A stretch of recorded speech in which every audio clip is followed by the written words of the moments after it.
李廣裕議員。多謝主席。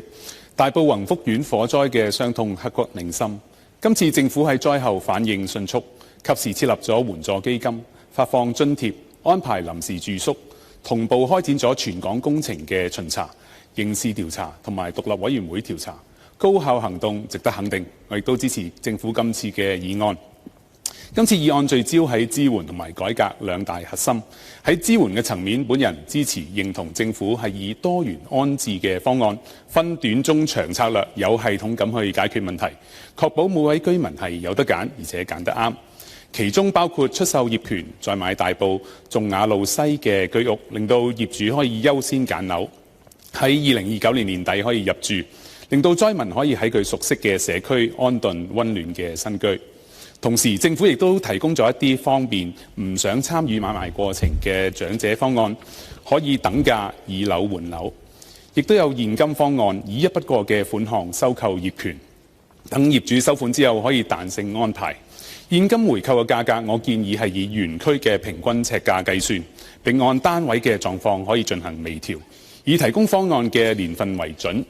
避免按年嘅調整，以減少討價還價時期所帶嚟嘅未知變數同埋風險嘅。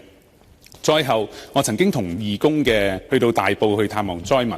災民對於未來嘅彷徨係令人心痛嘅。安置方案拖延得越長，出現業權承繼嘅變數就會越多。我懇請政府盡快確定而且公布安置嘅方案，同時亦都期望政府可以用好一戶一社工嘅機制，主動同工聯會等有關嘅地區組織更加緊密合作，做好政府政策同埋支援方案嘅宣講，令到相關嘅災民業主可以充分理解方案嘅細節，調整心情，重建家園。喺改革嘅層面，作為一個金融科技專家同埋從業員，我支持而且認同政府早前搭建嘅資訊平台，而我亦都建議將呢個資訊平台可以恆常化，再完善化。我哋要打破跨部門數據割裂、減低呢個數據孤島嘅情況，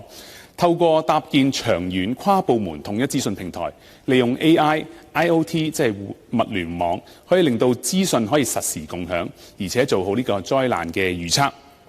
協助資訊更加精準嘅調配，有助未來可以快速對接任何災後支援嘅需要，防範於未然。針對行政長官喺大會開始嘅時候提出進一步研究科技應用，強化消防安全治理嘅方向，本人建議政府可以籌建 AI 沉浸式嘅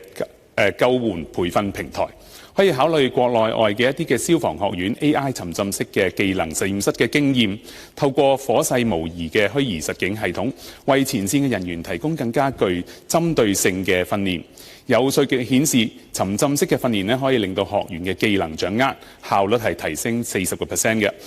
不僅能夠大幅去縮短應急決策嘅時間，更加可以去提升前線人員消防決策嘅科學性同埋執勤嘅安全性。呢個正正係科技賦能民生安全嘅最佳體現。今次嘅災難，我哋工聯會係了解到有5名嘅工友係不幸罹難嘅。因此呢，除咗提升消防安全治理之外呢，我亦都期望未來可以同政府可以跟建造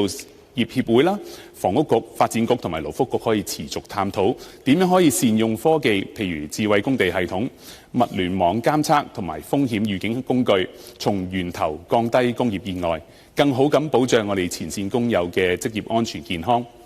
善後安置同埋制度改革係對受災家庭嘅鄭重交代，亦都係對社會治理能力嘅重要考驗。